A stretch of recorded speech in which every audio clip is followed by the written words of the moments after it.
Hi, I'm Derrick Jensen. This is Resistance Radio on the Progressive Radio Network. My guest today is Vivian Stockman. She's project coordinator for the Ohio Valley Environmental Coalition, which is based in Huntington, West Virginia.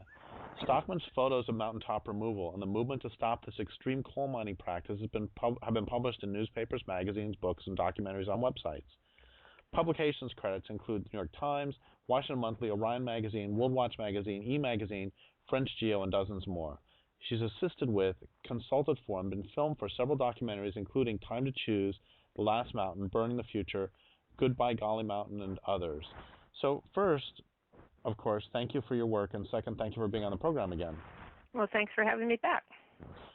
So last time we talked about mountaintop removal, and this time we're going to talk about coal slurry injection and also coal sludge dams. And those are, so can you basically do like a 5-minute recap for those who didn't hear the first interview about what is mountaintop removal, and then we'll move into the other? Sure.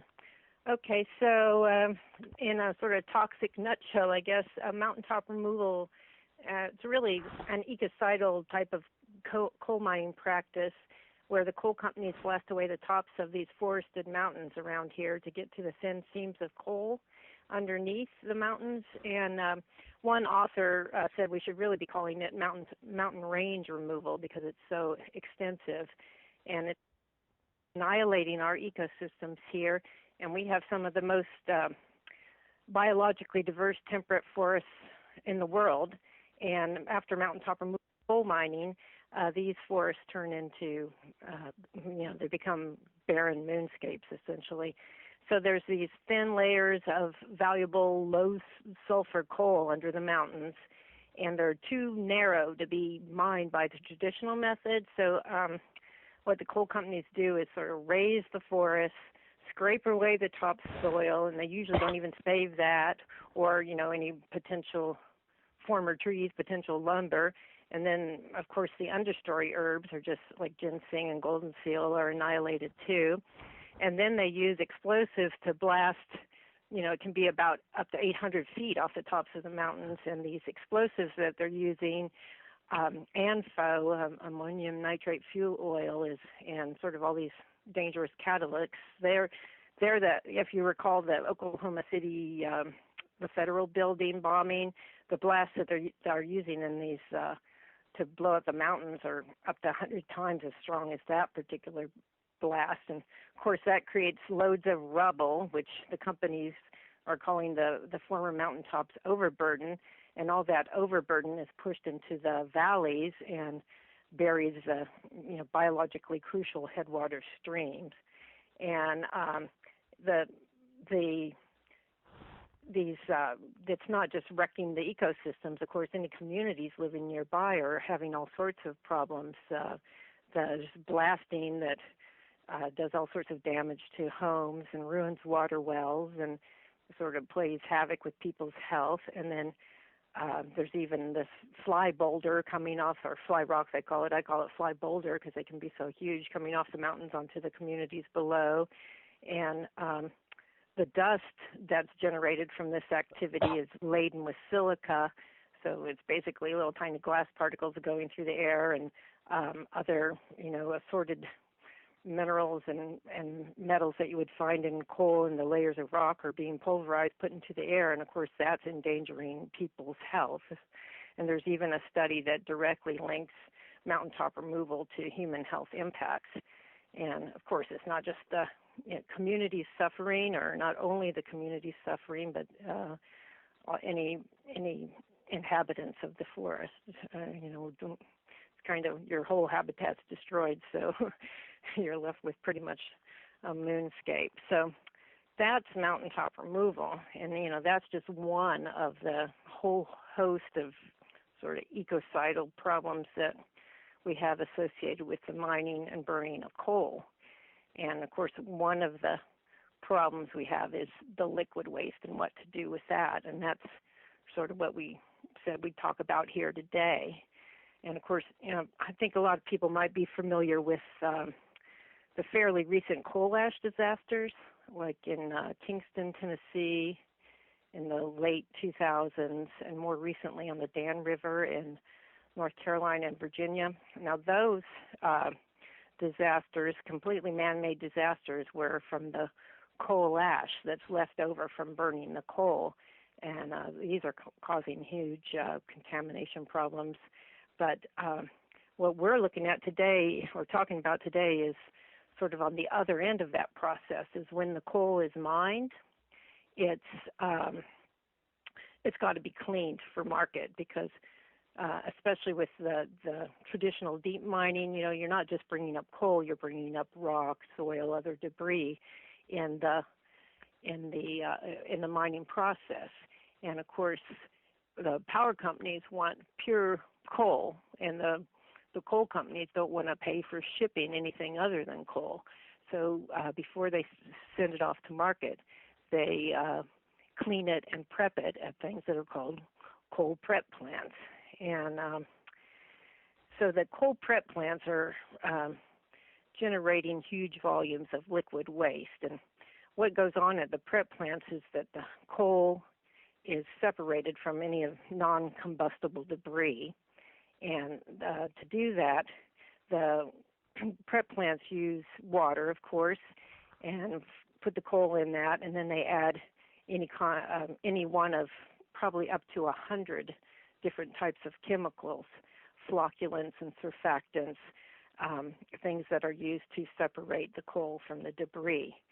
And we've had a real hard time finding out what all those chemicals are, because the companies will invoke these trade secrets, say that's a trade secret and we can't tell you about it.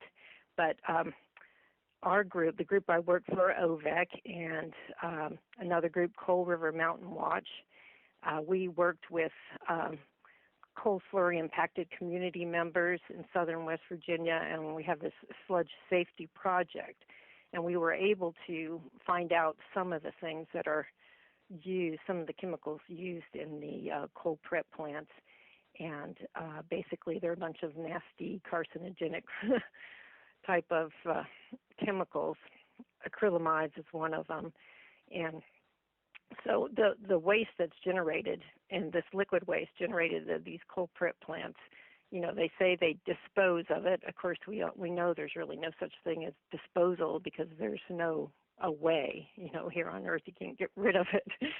So they have two different methods of storing the waste, and one is in these lakes of, they're really lakes. They're huge. They call them coal sludge ponds, but they're lakes. They're massive, and they store the waste behind these earthen dams. And the earthen dams, a lot of times there's the debris brought up by the mines, and they also store it by injection underground. And as I recount some of the stories around this two ways of quote unquote disposing of the slurry, you'll see basically the end result of sort of the greed of the coal companies and also the politicians they fund. There's some disastrous stories. So before we get to those stories, can you say how big a typical reservoir would be? You said they're big. How big? Right. And then how big would be the biggest one you know of? A typical one and the biggest one. Okay. Well, they're usually, well, I couldn't say usually. There's all different sizes, and I've seen a lot of them from the air. It's really hard to get access to them from the ground, but from the air, when we go on aerial photography trips, you can see a lot of them, and they really are lakes. Probably quite a few of them are on the scale of a couple of 100 acres. The biggest one is Massey Energy, or the former Massey Energy, Marfork Coal Brushy Fork impoundment, and this is just looms over the town of Whitesville, and I think the total acreage that it's permitted for is something like 650 some acres, and they do have what they call incidental boundary reviews where they can add more to it, so it may be more. That was pretty much its original permitting 600 some 50 some acres, and it would hold a total of 8 billion gallons of slurry.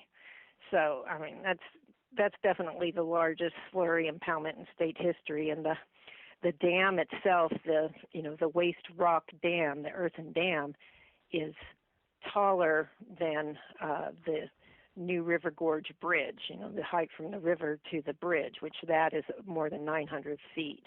So, that, or the bridge is close to 900 feet. The dam itself, I think, is like 920 some feet. So it's probably about 50 feet higher than the gorge. So, you're talking a massive structure operated by the notorious, former Massey Energy, now Alpha, which is bankrupt. So this the potential tidal wave of sludge is looming over the town of Whitesville, West Virginia. And that's the biggest one. So, we're talking large structures. And people might remember, well, at least in our area, people know about the Buffalo Creek disaster. And that happened in 1972. And that was a series of coal sludge dams. And they were much more shoddily constructed then than now. But still, we're still talking about, earthen dams holding back these massive lakes of toxic glop. But that Buffalo Creek disaster was in Logan County, West Virginia, and that was about 130,000 gallons of the coal slurry broke through the dams when there had been several days of rain, and it just went down this highly populated holler with like a tidal wave that was about 30 feet high, and in the end, about 125 people were killed, and more than 1,000 were injured, and about 4,000 were made homeless. And the whole tragedy was entirely preventable, and ultimately it helped lead to the passage of some mining safety laws. In the 1977 law we call SMACRA, the Surface Mining Reclamation and Control, Surface Mining Control and Reclamation Act, and about the time that law was passed, and in the wake of this, just insane disaster, a lot of people were advocating for a total ban on strip mining, but this law became a sort of compromise, and it's still in place today, and most of us, I could say everybody in the network that I work with would have preferred the ban on strip mining, and we wouldn't have to be talking about mountaintop removal and these type of things. So, this is a compromise, but if it happened to have been enforced, we'd be better off. But, well, the lack of enforcement's another topic, really. But so, the Buffalo Creek coal sludge dam disaster was definitely the worst in the United States, anyway, in terms of lives taken. And but still today, there's problems with these things. There's, of course, frequent spills from the coal prep plant where, black water surges down a creek and chokes out life. But there was a more recent sort of catastrophic failure of a coal sludge dam, which was in October 2000 in Kentucky. There was another Massey Energy operated, different subsidiary of Massey Energy, but they had a dam there with that one. I think it was slated for a total of, it contained about 2 billion gallons total of coal sludge, but and it was built, there's laws, but the laws were just, basically flagrantly disregarded, because there's supposed to be about 100 feet between the bottom of one of these impoundments and any underlying mines. Well, so there's supposed to be 100 feet of solid rock at least to hold the weight of the dam. Well, and this was not the case, and this part of this impoundment was very close to some old underground deep mines, and a crack opened up, and about more than 300 million gallons of sludge burst out, oozed down into the underground mine, then burst out mine portals into two different waterways, and it went about 100 miles down these waterways and communities along the Big Sandy and Tug rivers, and those two feed into the Ohio, and it's kind of on the border of Kentucky and West Virginia, and communities along there had to temporarily shut down their water intakes, and I think even an oil refinery had to shut down for a while, and Kentucky officials said there was like a total kill of aquatic life along this big area, and just no humans died, fortunately, but it was pretty bad for aquatic life. And that's like at the time I can remember a lot of us were pretty upset just about the coverage of it, because the Exxon Valdez spill was like 11 million gallons. This was more than 300 million gallons, and it was we kind of felt like, oh well, it's Appalachia, the rest of the country doesn't really need to know about it. Was sort of the attitude of the media. It seemed like, our local media of course were covering it, but we didn't feel like it got much national attention. But so these, I just as an aside, these two, this was a Massey Energy impoundment, and I don't know if you've been hearing in the news about Don Blankenship, the former CEO of Massey Energy. He's due to report to prison for a year sentence on May 12th unless his appeal goes through, and that's on another mine-related but not related to sludge matter, related to an explosion at a mine that killed 29 miners. But his charges aren't. I'm sorry. I was going to say, it's pretty classic that a CEO kills 29 people, and we're lucky that he got a year. And right, and the charges weren't even about the deaths. They were about that he, the main part of the charge was that he lied to securities in exchange. So it was about defrauding the investors with, so. Well, a couple jokes I used to tell that aren't very funny. A couple riddles. One of them is, what do you get when you cross a lung drug habit, a quick temper, and a gun? And the answer is 2 life terms for murder, earliest release date 2026. And the other is, what do you get when you cross 2 nation states, a large corporation, 40 tons of poison, and 8,000 dead human beings? And the answer, retirement with full pay and benefits. Yeah, that's not. It's that's sad but true. Yeah. Well, yeah, that's another story. We have the Bhopal chemical stored here, but nearby, or we did until a near disaster recently. But okay, so you have these big dams that hold behind them inconceivable amounts of coal sludge, which is toxic. And I have to ask this. So basically that makes, you said one of them was 600 and some acres. So that's a square mile of, as well as harming everything downstream when they leak, that's a square mile that has been completely killed, right? Right, yeah. And so what happens if waterfowl land on it? What happens if frogs try to swim down to to hop down to the edge? Well, I'm presuming that these things, it's like a cyanide heap leach pond or something. I'm presuming that these things have no life in them, essentially, right? Yeah, there's, the coal company will say that, the whole point of them is that the crap settles out and there's supposed to be a nice layer on top.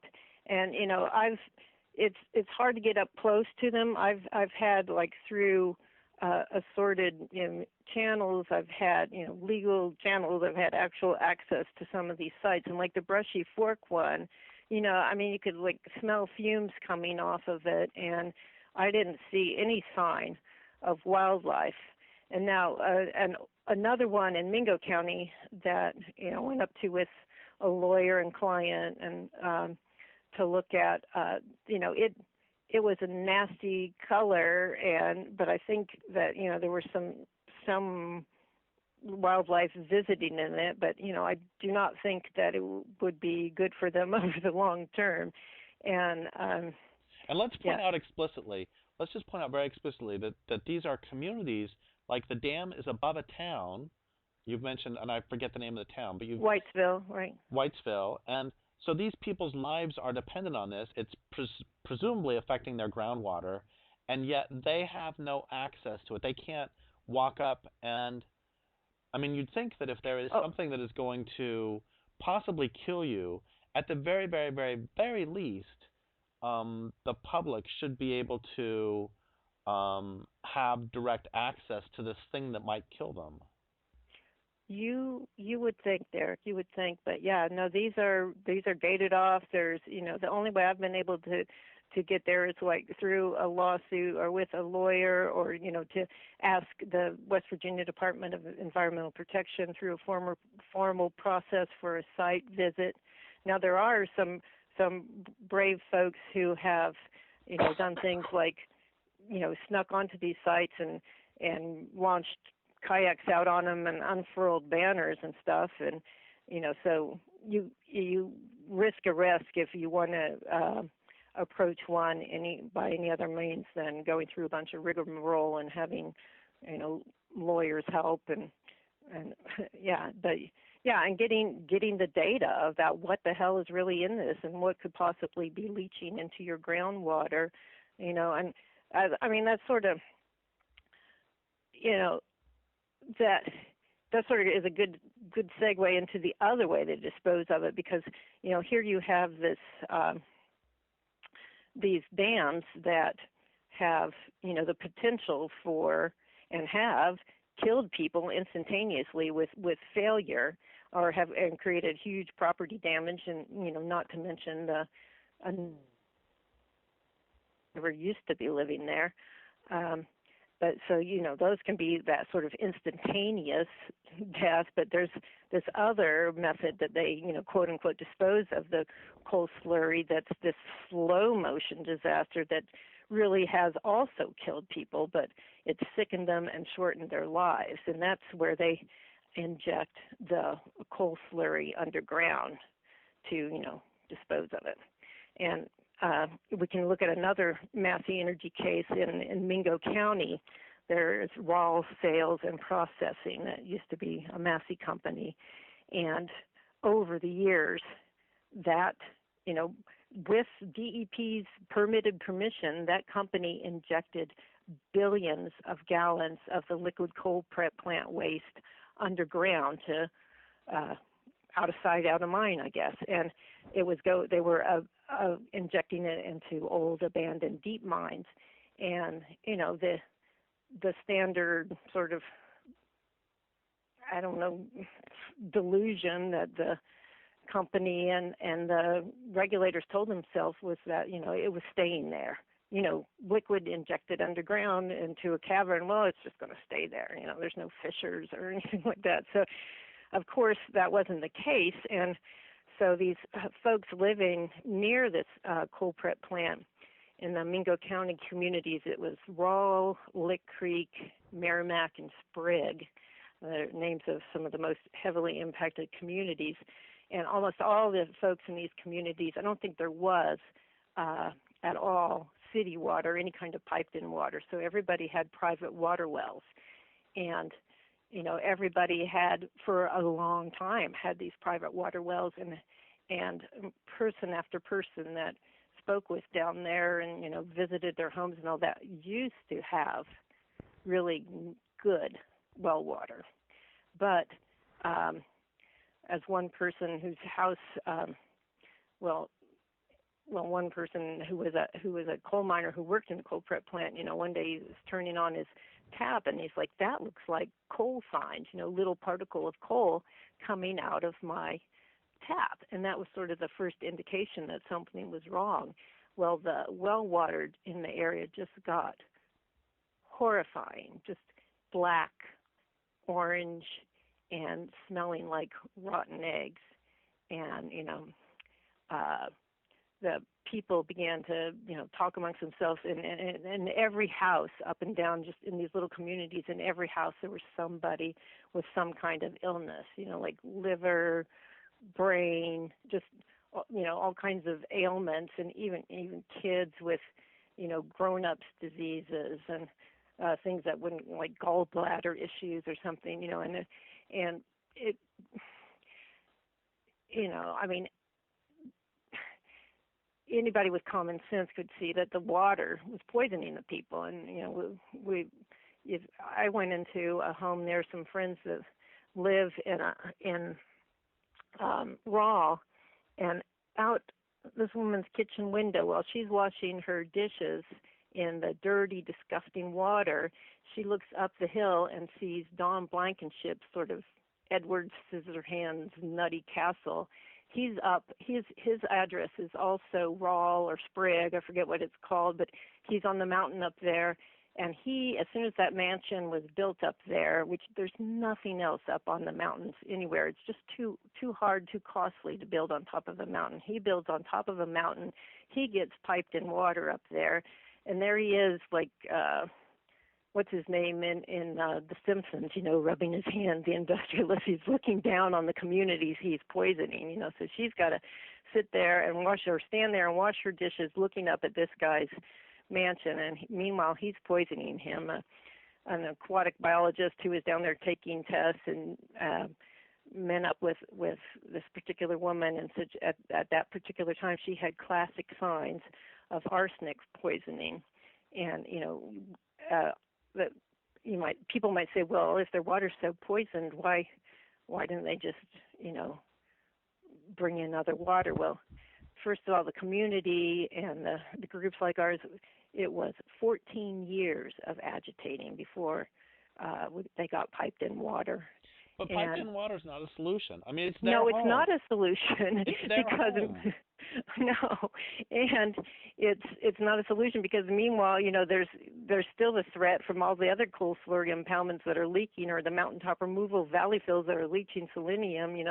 The particular aquatic scientist has done a lot of testing in Mingo County. He's just totally concerned that in a few more years there's just not going to be any potable water in Mingo County, and the fumes in the homes from the organisms that were digesting this stuff in the water were creating hydrogen sulfide, which is a deadly gas. I mean, I went into these folks' homes one time, and I just asked to lay down. I laid down on their floor and took a nap. I'm a person who never takes a nap, but the fumes just overcame me. And these folks are having to live with it every single day. And they can't afford, you can't afford to get replacement water for your, bathing, for washing your clothes, for washing your dishes. If you're lucky, you can get it for drinking.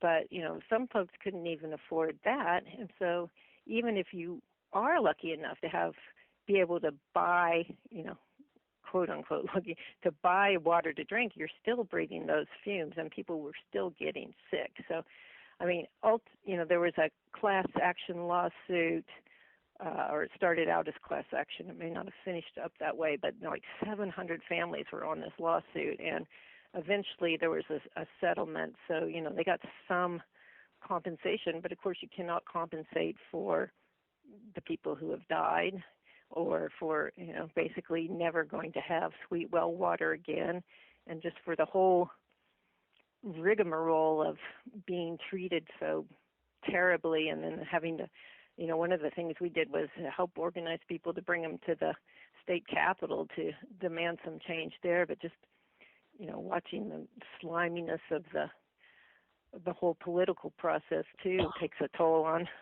folks. But that's not just one community. There's also Printer in Boone County that's been struggling with the being poisoned by this underground injection too. There's a whole class action lawsuit for coal prep plant workers, which are getting sick. These guys are getting sick and dying too, with rare bone cancers and whatnot. So, and one of the chemicals, we learned a little bit more about it. One of the chemicals used in the coal prep plants in January in 2014, and I happened to be in Charleston that day, and there was this really throat-clawing, annoying, sickly, sweet licorice smell seeping out over the city, and it turned out that there was about 10,000 gallons of let me get this right, methyl cyclohexane methanol, or MCHM, that had leaked from a storage tank along the Elk River, and it leaked into the river, and about a mile and a half downstream, well, it leaked upstream and went downstream to this intake valve for West Virginia American Water Company, a privately owned water company. Another story. And it was the intake for about 300,000 people in central West Virginia. And it was hours after the leak was first detected and reported, although, later it turns out it's probably been leaking for quite some time. But by the time it got to that concentration where it was really that badly noticeable over a swath of the city, well, it was hours later before there was finally issued a do not use the water order. And in the meantime, people, of course, had used it and were reporting, some of those who had used it were reporting to the hospital with rashes and headaches and vomiting. And so it turned in, it was just this big flustercluck that went on, for days. People didn't have water. It was about 9 days in some areas, or more than a week anyway, for over about 9 counties in central West Virginia. And we still don't know what the long-term effects were, but that chemical, MCHM, the reason it was stored at that Freedom Industries tank farm along the Elk River, it was stored there because it would be distributed to coal prep plants. It was one of the coal prep plant chemicals. And, when this disaster happened and we learned what that chemical was and its use was, I know I wasn't the only one that sort of had the sadly snarky thought of, welcome to our world, because, suddenly all these people in the more urban areas of the state were exposed to what people living near the coal prep plants have to deal with on a sort of drip by drip, day by day basis of, black water spills, or even just stuff leaching slowly or failing catastrophically. So, and of course that's just one of the chemicals that are at these coal prep plants. So, this all, as you know, my work is about how insane this culture is, and how I deal with a lot of atrocities in my work. And everything you're saying, both in our previous conversation about mountaintop removal and these are some of the best examples of this culture being just, everything you're saying is completely insane, the things you're describing. I mean, it is. And then to add to this, there's also, people get compensated, or like when you said about piping in water, this is all horrifying me because, this is people's homes, and West Virginia is also, I'm from an outsider. I've only passed through West Virginia a number of times, but it's known on the outside for many people having generations-long connections to the land. That's right. Where I remember a conversation with my friend Jeanette Armstrong. She's an Okanagan Indian. And I was saying, how does someone become indigenous? And is an Indian who lives in Los Angeles and who's never been on their ancestral home, what's the relation? I was asking her about all these questions. And one of the things she said to me is, she said, there are people in West Virginia who have lived in the same place for 300 years. And she said those people are like on their way to becoming indigenous. Give them another 500 years. They know, I've talked to hunters from West Virginia, some people who've hunted with people from West Virginia. The guy I'm specifically thinking of was a great hunter from Washington State, and he went hunting from somebody, and he knew what he was doing. He went hunting with somebody from West Virginia who could tell from smells. This person knows the land, the land the way you can only know the land if you've lived there for 200 years. And so these people are being, the water that they have drunk for 200 years in their family is being toxified, and the air they've been breathing for 200 years is being toxified. That's even more horrifying than if they moved in a week ago somehow. You see what I'm saying? Yeah, yeah, and like our one of our organizers, Dustin White, his family goes back 11 generations here. 11 generations before coal was discovered here, you know, and people really do have a strong root to the land, and I know I've attended some organizing workshops or places where you meet people from other cultures or other areas dealing with these kind of the insane impacts of this extraction mentality. And one of the things in talking to the people, I realized we are forest dwellers here, and the land, the land is a partner in life. And then when you're denied access to it, and like you say, when you and it's insane. I mean, I may have said this the last time, was like how it just strikes me daily that we are in a position, those of us who are speaking up about this or trying to bring about some change, we're in a position where we're criticized as job killers or and all, that's the nice part, the nice term. Why do we even have to stand up and say this is wrong and crazy? I don't understand. But and I guess we get these small victories. Like you said, like we get the little consolation prize of some piped in, still probably toxic but not as toxic water, and we get something. We did manage to get a new, now there's a law that bans any new underground injection of coal slurry. But, we're still like far from the ultimate victory of stopping all this insanity.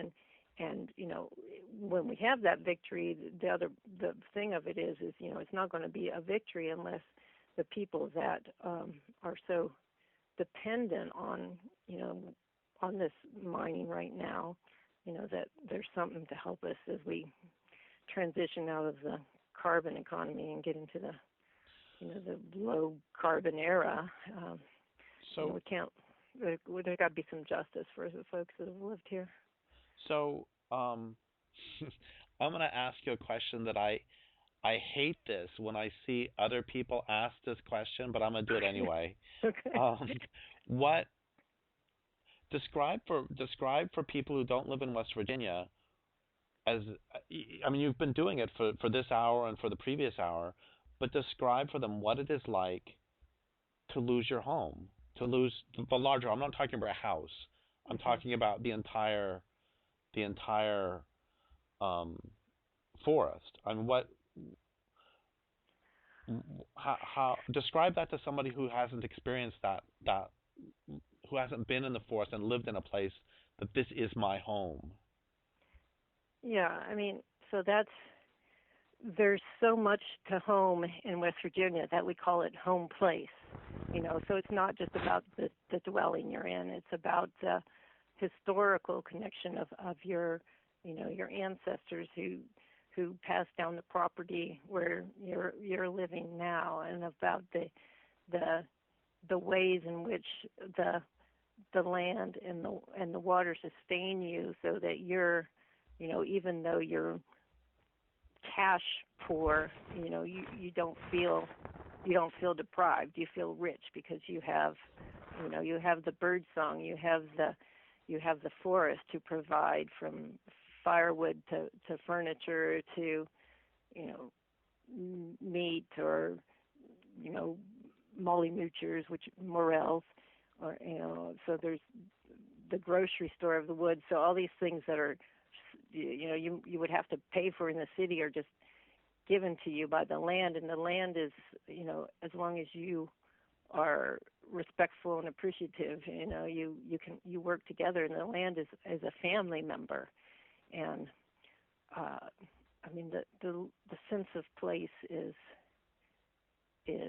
just immense. If somebody who's like traveled around a lot or been moved place to place, you don't have that rootedness, that connectedness, and to lose that, to have it just yanked away from you, and not only, it might be one thing if it's no longer in your family's possession, but it's still there, but for it to be just obliterated, to have this lush, near paradise type of landscape just obliterated, that's like, it's like your heart's gone too. That's a member of your family. So I mean, it's and the community of and when you have this rootedness, too, you've got neighbors, you've got community, you've got people you can depend on, and when the whole community is just wiped off the map because it can't stay there anymore because the land's gone, the mountain's blown up, the water's poisoned, that's a huge loss to no longer have community. So now let's go a different direction. Let's pretend that you were able to stop all production of, forget the coal for a second, you're able to stop all production of coal slurry. There is no more coal slurry that is made in West Virginia. And what would you do about the current mines filled with coal slurry, and what would you do about the reservoirs of coal slurry? What would you do about the existing stuff? And suddenly you don't have to worry about politics either. You're like suddenly made the queen of all things coal slurry. How would you fix that problem, presuming it's fixable? I'd put it in the mansions of certain politicians and coal barons. Well, there you go. Well, that would be my nasty, rude side that would do that. But I mean, there's. My point is, presuming that people were actually of good heart and wanted to fix it and didn't hate the earth and want to destroy the earth, presuming all of that, and presuming once again that no more. Then obviously the first thing to do was not make any more of this poison. But what can be done about the poison that's there? Anything, or is this just, you take your great grandchildren, go to it and say, look how stupid these people were. Is that what this remains, or is there? There's a line from after Bhopal. There was an activist doctor there who said no one should be allowed to make a poison for which there is no antidote. And that's one of the problems with this culture. This culture keeps making poisons for which there is no antidotes. So my question first is there anything to be done about that, presuming that we were of good heart? And if so, what would it be? Well, or is this you'd have to stop it from forever? We have to stop it from leaching. So you have to. I mean, the coal companies will say that these ponds will, there'll be so much stuff in it that they'll eventually harden up, and you should be able to, like, I don't know, put a playground on, put 400 playgrounds on one side or something. But the bottom of a reservoir or bottom of a lake is alive too. That's where a lot of the life is. So if there's a hard crust at the bottom, it's going to be toxified forever. Yeah, I don't know how you stop it from leaching. I mean that's like with coal ash. The post combustion product. They're putting that in drywall or cement or something. So they're trying somehow to sequester it, but there is no way. I mean we can put it on spaceships and blow it out of the atmosphere. How much? Okay, so you've talked about billions of gallons. Do you have any idea how much coal slurry is being produced every year? No, not off the top of my head. I mean, can you give just a make-up estimate? Well, I mean, the stuff's still being produced, right? Right.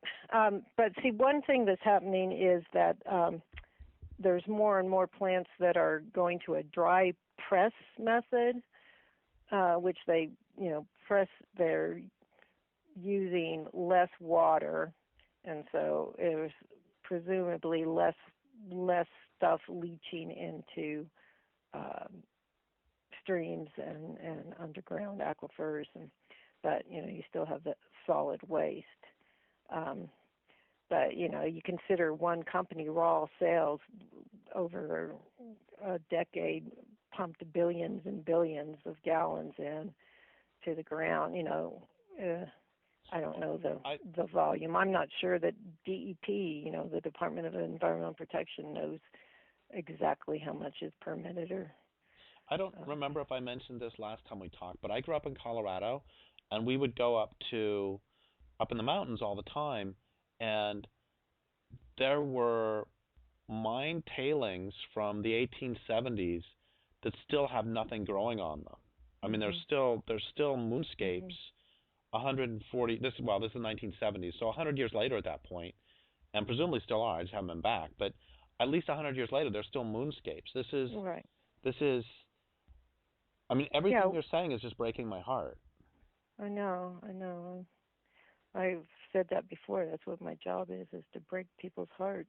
Because it really is. It's heartbreaking, and then it's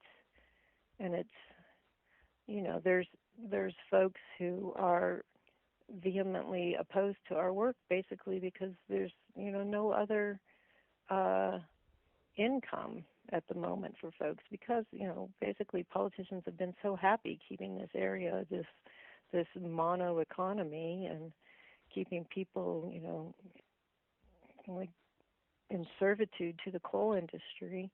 Well, so it is heartbreaking. It seems pretty clear that if we go back to the time of the Hawks Nest Tunnel, and we go back to even the early coal mines, it's really been very clear that West Virginia has been a national sacrifice zone. Yes. And in fact, there's a documentary out now, Blood on the Mountain, by Mary Lynn Evans and others that, really delves into our history, including the Hawks Nest Tunnel and the mines and all that. And we are like a national sacrifice zone here. But at the same time, we still have amazing beauty, and we have, resilient forest dwellers, and, where some people are digging in their heels and refusing to see that, the coal industry is on the way out, and, some politicians see it, so, gee, what are they thinking we should substitute it with? Oh, hey, how about drilling, deep shale, and let's screw the water that way. And now they're even talking about the Rogersville shale, which is like 20,000 feet, or 14 to 20,000 feet deep. It's another. Let's replace one insane extraction energy with a new, perhaps even more insane, because it's going, all sorts of areas, and a wider swath of West Virginia is now facing intense scrutiny for shale drilling. So we have just a couple minutes left. How can people help you, and how can people help the forests and hills and mountains and humans and non-humans of West Virginia? How can people help? Well, of course, I'm going to plug our group. Join our group, or look up online and join one of the small West Virginia groups, or several of us. Send a donation to help keep us working, and come visit here. Come tell our politicians that you love the beautiful part of West Virginia. You love the emerging local food movement, the solar hauler, Mountain View Solar, the Coalfield Development Corporation, these places that are thinking about and envisioning a changing West Virginia, and help our politicians see that it's time to envision a future that has some level of sanity. Well, thank you so much for your work, and thank you for being on the program again. I would like to thank listeners for listening. My guest today has been Vivian Stockman. This is Derrick Jensen for Resistance Radio on the Progressive Radio Network.